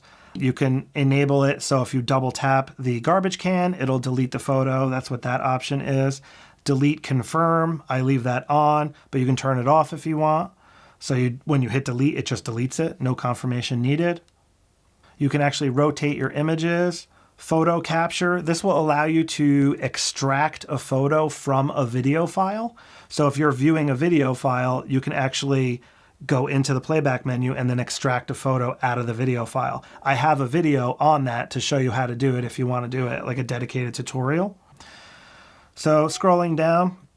All right, so this camera also has the ability to do time-lapse and interval shooting. So this controls the playback for that. So if you take a time-lapse, it's like a series of photos. And depending on how you had the time-lapse set up, you might need to change the settings here so it looks better when playing back. And that's what this option is here. Now you got slideshow if you have this hooked up to a TV via the HDMI cable, for example. This is a cool mode, you know, slideshow, you're on vacation or whatever, you want to show the family what you got. That's what that is. Now if you scroll down, you have image index. You can go in here and you can pretty much change how many images are viewed on the screen at one time. So 9 images, it's going to be larger. 25 images, they're going to be little tiny squares all over the screen. That's what that means. All right, so display group, what that does is in the playback menu, it will group together photos that were taken when in continuous shooting mode. So if you're like rapid fire taking photos like brrr, brrr, brrr, for example, those would be 3 separate groups. So it's because when you're in the playback menu, if you just have to go through 24 frames per second, you can imagine how many photos that might be. It'll put it into like these little groups so it's easier for you to navigate the playback area. So that's what that means. Now you can turn that off if you don't like that. Now display rotation, that will just automatically rotate the way the images look when in playback mode. So if you take a vertical photo, it'll automatically rotate it when you're looking at it in the playback menu. Now display specified time image. This is an interesting feature. This will allow you to set a date basically. If you go in here, you can set a date and time and it'll just only allow you to see that like segment of photos from that date and time that you have set. All right, now smartphone connection. We are, if you notice here on the left, we're in the network area and you can see on the top. So in here, we have the network type settings. So smartphone connection, this is where you would go to set up the new Creators app. And like I said in the beginning of this video, I have a dedicated video on that, which will be linked below. But this is where you would go to start that process, connect to smartphone. Now, if we scroll down, we have select on camera and send. So once you have the app set up, you can hit this option and notice here on the function menu how it has that same little icon. So when you're in the playback area and you're like on a photo that you like and you want to like send it to your smart device, you can just hit the function menu and it'll do the same thing as pressing this button here. And it'll just basically open up this window for you. And then here you can go and dial in those settings. So like I said, I have a dedicated video on this, but the basic options are you can set the size of the image you're sending. So you can have it set to original or a smaller 2 megapixel file. If you're shooting in RAW, guys, it's going to automatically convert it to a JPEG and squash it down to 2 megapixels, just so you know, unless you have it set to original. So keep that in mind. I like it at 2 megabits though, because when I do this, I'm just sharing a photo with my friend or whatever. So I'm not planning on printing it. I have the high-res photos on the card. So this is just depending on what your workflow is and your use case. So if you need that full-size image, set it to original. And then again, notice how it says JPEG only here. This is where you can go to set that to RAW only or RAW and JPEG. Very powerful. So you can transfer RAW files at the original size if you want, but you just have to have it configured correctly. And then sending target, see how it's set to proxy only? This is where you would go and you'd have to have that set to original only as well when it comes to that stuff for proxy. Now, movie with shot mark. So what this will do is it'll automatically cut off like 15 seconds, basically, if you have it set with a shot mark. Now, this is a cool feature, but I just prefer using the self timer. So this way, like, you're ready to go with the countdown. But this can, you know, help you in that way as well if you want to cut off like the first 15 seconds of a video because you're like getting ready, you know. This will just reset your transfer status stuff. This is grayed out because it requires the camera to have other settings enabled in order for that to work. And I don't use that, but it basically, when the camera's off, it'll somehow transfer photos. So it's going to like it's going to do like a keep alive on the camera, and it'll be able to transfer photos even if the camera is off, which is quite amazing. But I never actually used that myself, but this is where you would go to set that up if you wanted to. Now, remote shoot setting. This is where you can go and decide if you want the camera to save the photos that you're shooting or if you want them copied over to the smart device. Because remember, if you're remote shooting, you're using like a smart device as the remote. So this is the settings for that. So you can have it set to copy on the smart device and on the camera, which is what I recommend. And then you can set the size here to original or JPEG 2 megapixel. So keep that in mind. That's what that stuff does. Now, if we scroll down here, we have display Wi-Fi info. This will just let you know what the Wi-Fi MAC address and stuff is. All right, so this is going to be the SSID of the camera, which is basically like the name of the camera when you're looking at Wi-Fi networks. And the password is in there, so you can reset the password or set it if you want. Now, scrolling down, we have Bluetooth functions. Now, if you're using a wireless remote like this guy, you are going to have to enable Bluetooth, and this is where you would go to do that. And then you can, if you have that on, the stuff that's gray will ungray, and you can manage paired devices in here. So if you have a couple different phones hooked up, maybe you have an iPad and a phone, for example, and one of these cool remotes, that's where you can go and manage all that stuff. Like you can delete it. Like if you get a new phone, you could delete the old phone. Bluetooth remote control, this is where you would turn that on. So if I were to use this remote that I just showed you, I would have to turn Bluetooth on and I would have to turn Bluetooth remote on. And then display device address, this is the device address here. It's the MAC address. Now, moving on here, scrolling down, airplane mode, this is where you can put the camera in airplane mode if you want. This is where you can edit the device name. And this is where you can reset the network stuff if you want to do that. Now here's where you can select your language if you need to change it. And here's the date and time setting if you need to set that for whatever reason. Now NTSC and PAL, this is really important for those of you that might have been watching along and your camera has different frame rates than what I showed you earlier. My camera has 24 frames, 30 frames, 60 frames, 120 frames. If your camera is set to PAL mode, like if you live in Europe, for example, the cameras come in PAL mode if you live in Europe, and your frame rates are different. So you'll have 25 frames per second, 50 frames per second, 100 frames per second, 30 frames per second, but you won't have 60, you won't have 120, you may or may not have 24 frames. But you can go in here and set the camera up to PAL mode if you want, or you can set it up to NTSC, if your camera's set to PAL. So my camera, though, just so you know, is set to NTSC mode. Stands for North America, whatever, standard. Now, setting reset. If you go in here, this is where you can reset the camera. This is very helpful if you change some weird setting and you just can't figure out what the hell you did. You can go in here and reset the camera and it'll put everything back to pretty much default, but it will keep your date and time and some of the other stuff. If you go to initialize, that sets the camera back to factory default. That's what I did to start this video. So when you do this, the camera will prompt you just like it did when I started this video. So you got to pick your language, the biometric, all that stuff. If you go to initialize, it'll do that. So I'm just going to go back. I don't want to do that. Now we're onto the custom areas here. Operation Customize, as you can see on the top. This camera has so much customization power. It's incredible. So you have custom key settings for photo. You can see there. This is video, so you can customize for both photo, video, and then you can set it up for playback. So what this means is you can set up like the button here on the right of this dial. See how there's nothing there? This button, you can make this button like a custom button if you want to. And this is where you would go to set that stuff. So let me show you real quick.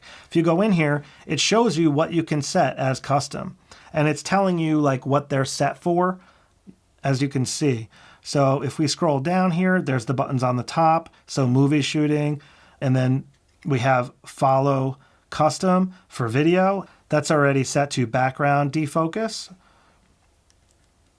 To be honest, I like how this is set up as it is because there's so few buttons on this camera. I don't really like changing too much on this type of camera, but you have the ability to do that. So depending on what use case you guys have, you might want to change some of this stuff. It's up to you. So I'm just going to hit menu and go back. And again, you can change it for photo, video, and playback independently. Now, function menu. If you go in here, this is where you can control what's in your function menu. And this is awesome because you have a separate one for photo and video. They're already set up in a pretty good way, in my opinion, but some stuff you might want to change. And this is where you would go to do that. So I'm just going to hit the menu button and go back. All right, so display screen set. This is where you can go and show what is displayed on the screen. And notice again how you have these check boxes. So when you hit the display button on the top here, like I showed you earlier, you have the level option. Like if you don't want the level option and you never plan on using that, you can uncheck it. And that's what this is. So this is just how many options you're going to have when you hit the display button. Record with shutter. So you can press the shutter button and have it start recording if you don't want to hit the record button. That's what that does. Touch operation, you can turn that on and off there. Shooting screen. So this is where you can go and customize the shooting screen. Remember how you can swipe it off and away? That's what this is. So it's telling you that you can just turn the shooting screen off if you want. So footer icon. So some of the options on the bottom will have like a box around it, and you can select those. That's what that is. You can turn that on or off. Now swipe right and left, that will get rid of those menus as I showed you earlier. Swipe up opens the function menu. Touch function, you can change that. Now you got the icon when monitor flipped. It'll pop up if you have the monitor flipped. That's what that option is. Let's go back here. Playback screen, you can actually turn off the playback screen. And menu screen, you can actually turn that off as well if you want to. All right, guys, so in here we have screen reader. And this is for like visually impaired people. And this is a nice option. It'll actually read the screen for you if you turn this on, and you can change the speed and the volume. So that's for, visually impaired people. Now you have screen brightness. Why is that disabled? All right, so screen brightness was grayed out in video mode, but in photography mode, you can adjust these settings here so you can make it brighter or darker. But what I wanted to show you was this sunny weather mode. All right, so sunny weather will really help you see the screen when you're outside in bright conditions, and you can just see how much brighter the screen just got. It works great, and it's, harder to see the screen sometimes with the sun shining on it and stuff. So I recommend setting it to sunny weather when outside for photography. All right, so I have it back in video mode, and you can see how the monitor brightness just went back to gray. All right, guys, so monitor flip direction. This is really powerful. This will flip the monitor so it'll be like the opposite way that you're viewing it. So a lot of times left might be the opposite. Like if you're looking in a mirror, you might want it the other way. You might want it to look like a mirror, and you can change that by doing horizontal flip. And now if you have the camera upside down, because you might have it underneath a tripod really low to the ground or something, and the camera might actually be mounted upside down, you can do a 180-degree flip, and that's what that is. And you can see how it shows the clock upside down there. So, and then you have no flip. So no flip is, it'll always stay the same way. I'm just going to leave it on auto for now. Now scrolling down, this is time code and user bit settings. I'm not going to go over that. That's more advanced type stuff. Gamma display assist. This is an option that you would want to use if shooting in log, because log looks very flat looking. There's very little contrast when filming in log, which makes it a little bit harder to get the exposure right and stuff like that. So you can go in here and turn on Gamma Display Assist, and that will help you a lot when shooting in log mode. And Gamma Display Assist type, I would just leave it on auto, but you can go in there and hard set it to S-Log2 709 if that's what you're using, which is what I would recommend. But you can also use these other options depending on what shooting you're trying to do, because this camera also has HLG, which is an advanced shooting mode similar to S-Log, but different. Now, auto review, what this option does is when you take a photo, it'll pop up on the screen for like a couple of seconds and let you look at it. I have that turned off by default. That drives me crazy. But you can have it set to 2 seconds, 5 seconds, or 10 seconds. And then when you take a photo, the image will pop up for 2 seconds so you can look at it. Now you might want that 100%, and this is where you would go to turn that on. Now let's keep scrolling down. Auto monitor off. Do not turn off. Now here you can have the monitor shut off if you want. I have it as to not turn off, but this is a timer for that if you need it. All right, so this option is just kind of tied to the option on the top. So if you have it set so the monitor turns off, this will automatically, do the same thing. It'll do it at the same time. That's what that's about. Auto power off temp. We already have that set to high. We set that up when we started. Now volume settings, that's where the volume is, so you can hear your video playback. You can change that if you need to. Audio signals, this is the beeping noises that the camera makes. You can turn that off right here. So I usually have it off, but sometimes I like hearing the beep just to confirm that it is doing something. It just depends on the scenario I'm in. That's what that does. Now, USB connection mode, this is where you can go and you can select. Now, I like leaving it like this. So when I plug something into the USB port, other than a charging cable, the camera will pop up and ask you what you're doing. So if you're hooking it up and using it as a web camera, you would select USB streaming, for example. If you want to hook the camera up to your computer to extract the files off it, you would want to use mass storage or MTP, depending on what you're connecting to, what kind of computer. And then PC remote would be if you're going to use the Sony Imaging Edge desktop and you're going to remote control the camera tethered with a USB cable. That would be PC remote. So that's what those options do. Now USB loon settings, I just leave that on multi. USB power supply, I have that set to on, which is what's allowing me to use the camera with this cable right now because the battery is dead. It's awesome. HDMI resolution, I usually have that set to auto, but you can change that here depending on what you're up to. HDMI output settings. Now, this is where you can go to set the output settings. You can record media during HDMI output if you want. That's set to on by default. Output resolution, like I said, you can change that, but it's set to auto. Time code output, this is more advanced stuff if you need to sync this up and you're using other cameras with time code and stuff. And this is just giving you a visual illustration as to what the camera is set for. So I'm just going to go back.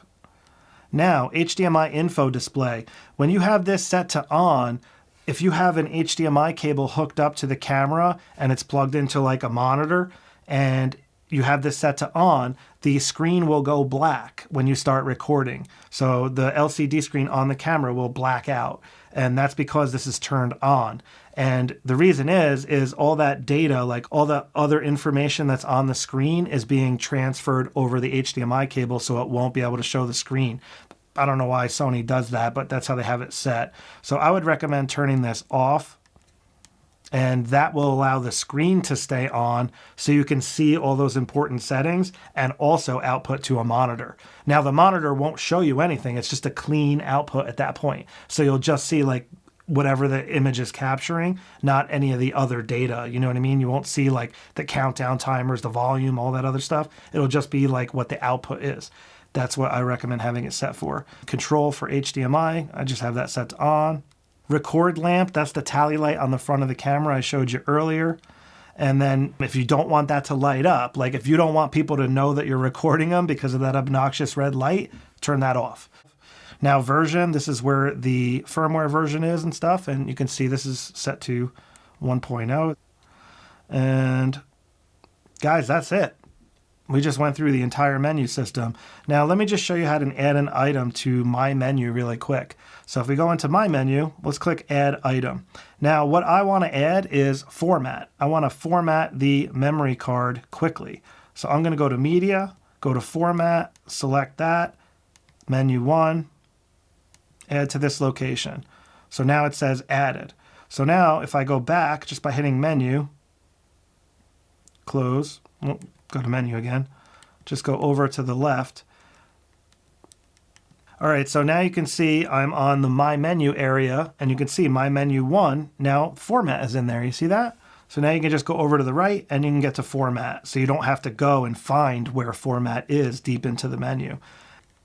If you want to add more items, you just go to My Menu Setting, and then you can go to Add Item. And then, of course, in here you have all the power to sort your items, delete page, delete all. Quite powerful. All right, guys, we're going to go into the lab now, and I'm going to give you like a live demonstration and show you how some of these awesome features work like in the lab environment. And I think that'll make a lot of these settings make more sense when you see me actually use them. So let's do that. All right, guys, so I got the ZV-1 in the lab scene now, and I just want to show you, I have it crooked because I want to show you what that auto leveler does. Remember how I was telling you if you hit the display button, you can cycle through? So if we cycle through the display buttons here, you can see all these different options we have. I'm in program auto mode. This is the histogram. So you can see the histogram there. Now here's the auto leveler. So if I just loosen up the tripod, you could look at those little auto leveler things. They're kind of hard to see, but what you want is all green. Like if you want the camera level, of course. You don't have to put it like that. But so there's the leveler. So now I have it green. So it should look a little straighter on the screen there that I'm recording on. So, all right, what we're going to do first is we're going to put the camera back into full auto mode, because that's how it is when you get it out of the box. And this is what it looks like, so looking at the lab scene. So again, if you want to use the zoom lever, you can zoom in and out. That's 50 millimeter. You can see how it stops at 50. And notice how it says 50 up there. Right below the zoom slider, it actually tells you what focal length it's at. So that works pretty good. And when you get up to 50, if you go further, that is the clear image zoom. So notice it's like a digital zoom, but it's a really high quality digital zoom.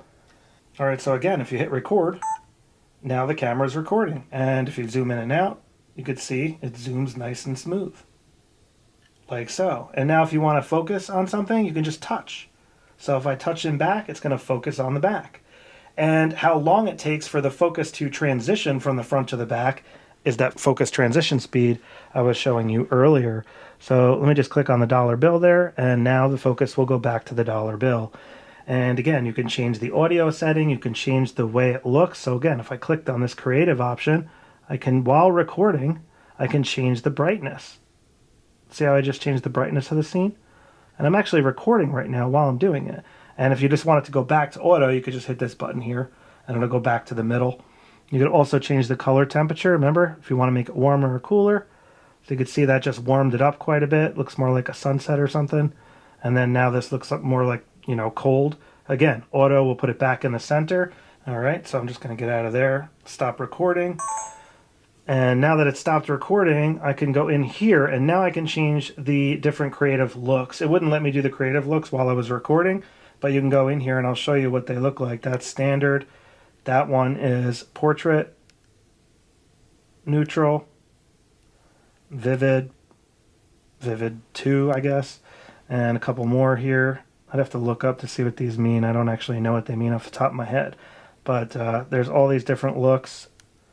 Black and white, sepia, and back to auto. So that's how you go about doing that. And then again, if you hit this center button here, that will bring you back to the menu. Now I can turn that off by hitting that button there, and now it's off. So we are good to go there. All right, so let me show you what CineVlog looks like. So I'm just going to click on the CineVlog setting over here. So now we have classic auto. And if I just change the display, let me just get rid of the leveler. And notice how it says tracking cancel. So you can hit that little button up there to cancel the tracking. You see that square that came up right there? Or you can hit the center button. So that comes up if you if you're trying to touch a button on the side and you accidentally, see how I just enabled tracking again? You can turn it off by hitting this one as well, right here, this little guy. Like so. I just like hitting the center button though, it's a little easier to do, and I don't have to worry about getting fingerprints on the screen. But anyways, this is what classic looks like. So if I click on that, cancel tracking, because I just enabled tracking again. All right, so classic. Now if we scroll to the right, here's what the different looks look like. So there's clean, there's chic, there's fresh, and there's monochrome. And you can see what it looks like on the background there. So I'm just going to go back to classic mode, and then I'm going to click on this auto option, and I'm going to show you what gold looks like. So that's what gold looks like, ocean and forest. So that works pretty good. And again, you have your focus transition here set to medium, which is good. So let me just hit record, and you can see now it's recording in that mode, and I can actually swipe to get rid of those so you get a better view of the screen. And now if I touch back here, it'll focus on the background. You can see that focus transition. And it focused right back. You see how it was nice and smooth? That's because it was set to medium. Works good. So that's how the CineVlog modes work. So let's just swipe to bring that back. Alright, so by default here you could see how the facial recognition is working. It's just tracking the eye. And that's why if you try to hold up a product in front, it will not focus on that product because it's prioritizing the faces. Now watch what happens when I hit Product Showcase button. You see how it stopped tracking the face? So now if you hold something else up in front, it will focus on that. And that's what Product Showcase is for. It makes it nice and easy, but basically all it's doing is turning off facial recognition, just so you know. All right, now another feature I wanted to show you was the one on top of the camera here, and that is the background defocus. And it's to the right of the shutter button. So if I press that, you'll see it come up and it says background defocus. So now it's putting it so the background is as blurry as possible, basically. If I hit it again, it'll make the background as sharp as possible. So now the background should look a little bit sharper. So it's actually just changing the aperture is what it's doing, and it's controlling the depth of field for you. And that's just a great feature because it's just a push button. And you can actually push this button while recording. So it will work while recording. All right, so to cancel that out, you actually have to change the mode, which is kind of strange, but that's just how it is. All right, so now I'm switching the camera to photography mode, and it's in program auto. And like I said, if you just press the shutter button, it will focus and take the shot. Now, if I just touch back here, that's where it's now tracking because the tracking box came up. And if I hold the button down halfway, see how it turns green? That means that the focus is locked. And now it just took the shot. So that's how that works. Or you could just hit this button right here and it'll take the photo, like so. I'm in program auto mode.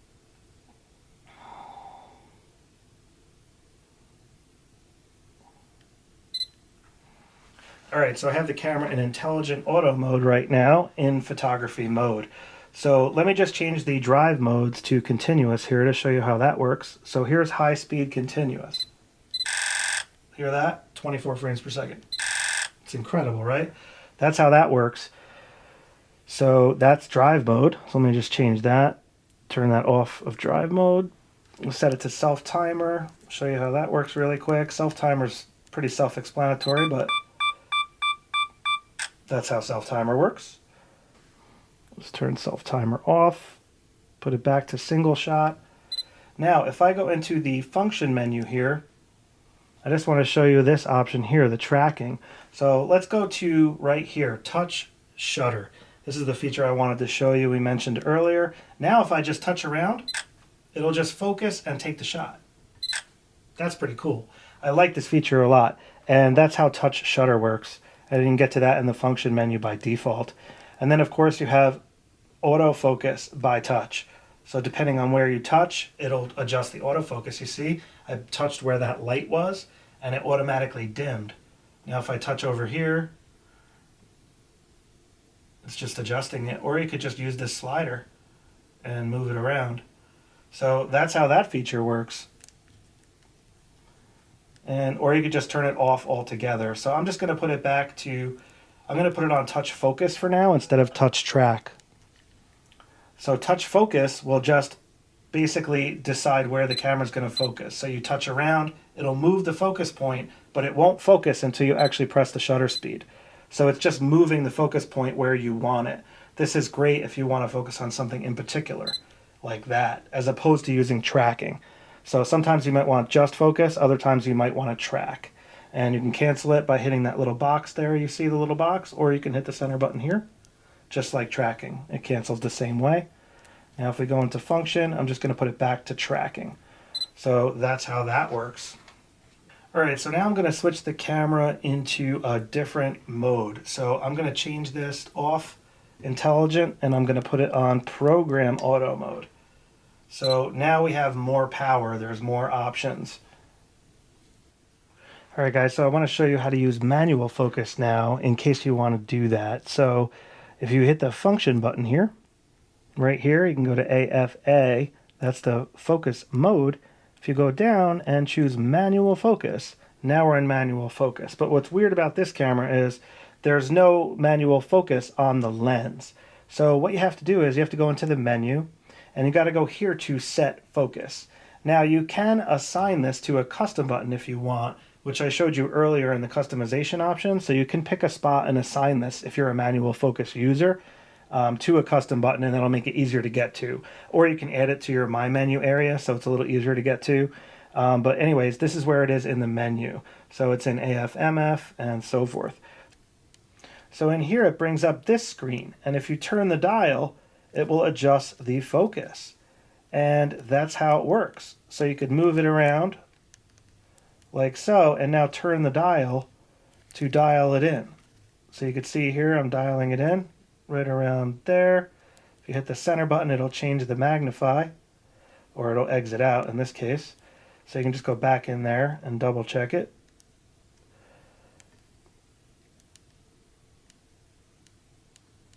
So you can change the magnify right there. I actually like it there. And then you can dial it in to try to get it perfect. But anyways, that's how it works. And then if you wait like a second, it just automatically goes back to the screen. And now you can take the photo and we'll have a nice sharp shot. So that's how manual focus works. And if we go in here, just going to put it back to AFA like so. All right, guys, let me show you how some of the more advanced photography modes work. So let's just swipe here to bring the icons back. And if I go to this button, we can change the shoot mode. So aperture priority. Now, aperture priority will allow you to change the aperture. And you can see here, F4 is the aperture. And if I turn this dial, it will change. So you can see how it's going up to F11 and all the way down to F4. Now, because I'm zoomed into 50 millimeters, F4 is the lowest it can go. So if I zoom out to 18 millimeter, now I can go all the way down to F1.8. And F1.8 is the fastest aperture. What that means is the aperture is as large as it can be. So it's allowing the most amount of light in. That's what it means when it's wide open. And it's at f1.8, which is wide open. So if we stop the lens down, that would be closing down the aperture. And when we turn it to the right, the number gets higher. And what that's doing is closing down the aperture diaphragm. So that allows less light in, or it'll take longer for the light to get in, for example. And it also will increase the depth of field. This is why we have the background defocus button, because it's basically adjusting the aperture for you. If you want the background to be sharper, you could stop this down to like F9 or something like that, and now the foreground and the background will be sharp. So that's how that works. So that's what aperture does. It basically controls the aperture diaphragm, and the larger the number, the more stuff in the scene will be sharp. The lower the number, the less stuff in the scene will be sharp. And the lower this number, the lower the ISO will be as well. So if I press the shutter button down, notice how it says ISO 125. I have it on auto ISO, so it's picking it for me. But check it out, ISO 125. Now watch when I change the aperture. So it's at f4 now. Now watch, because the aperture diaphragm is closed more. Now look at the ISO. See how it went up? Now it's at ISO 640. So if we stop it down even more to like f9, now we're at ISO 4000. So you see, remember how I told you earlier, in a general rule of thumb is you want the ISO as low as possible. So you would want to use a lower aperture. So if you're in low light, you would definitely want to have this set as low as possible as far as the aperture goes. And that's aperture priority. It gives you the power to control the aperture. All right, let's change the mode here. So let's go to shutter priority mode. Now, shutter priority mode controls the shutter, as you might have guessed. So right now, the shutter speed, you can see how the box is now around the shutter speed. The box is no longer around the aperture. Now I just touched the screen, so touch focus was just enabled. You can see touch tracking. So I'm just going to cancel that. All right, so now if we turn the dial, it's changing the shutter speed. So if we lower the shutter speed to, let's say, 1/4 of a second, now we have 1/4 of a second shutter speed. Watch what happens when I spin this. And I go into the playback menu. You see how it's blurry? So that's what's called motion blur. So because this thing spun around a bunch of times while I was taking the photo, the shutter speed was so slow that a quarter of a second allowed this to spin around a bunch of times, you know, and that's why it looks blurry like that. Now, if I raise the shutter speed up to like, I don't know, 1/400th of a second, let's say, and now I spin this again, watch what happens now. If I go into the playback, it froze the action. You see how it looks like a still image now? So that's what shutter speed does. So that's why when you're taking sports, you want a faster shutter speed, so it freezes that action. And when you want like blurry water or cool streaky fireworks, you want a slower shutter speed.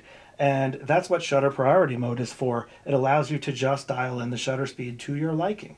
And it's really powerful. So if you're shooting sports, again, you want to have a fast shutter like this, something like 1/400th or whatever you're able to do, depending on the given lighting scenario and stuff like that. All right, so now we're going to go into manual mode, like so. And I'm just going to cancel touch tracking again. All right, so now we are in manual mode. And if we turn the dial, it is affecting the shutter speed, as you can see here. All right, so by default, it is affecting the shutter speed. So all we have to do is press the aperture, and now we can turn the aperture. See that? And then if we go over to ISO, we can hard set the ISO. So let's put the ISO at like 1/200th of a second, okay? So now we're in manual mode, and the ISO is locked down to ISO 200.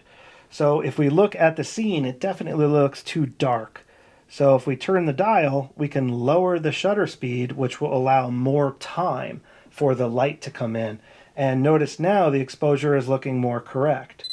And that's how you would do it. So at ISO 200, we need a much lower shutter speed in order to get the proper exposure. Now we can also select the aperture and change that. So f1.8 is allowing more light to come in. So now you can see the meter is telling us we're plus 0.7. So now we're overexposed a little bit. So what we can do now, because we're overexposed a little bit, is make the shutter speed a little faster. So watch when I increase the shutter speed. So I'm allowing less time for the light to gather to the sensor. You see how the exposure is now 0? So now that's a proper exposure. And now if I speed up the shutter more, now it's going into underexposed. See that? So say we want a 1/250th of a second shutter speed. There's nothing we can do as far as the aperture goes. All we can do is make the aperture higher. We can't lower it anymore. So there's no way to make it brighter with the aperture. So we have to go to ISO, which is the sensor sensitivity. So this is how we make it brighter when we can't open up the aperture anymore, or we might want a particular depth of field, for example.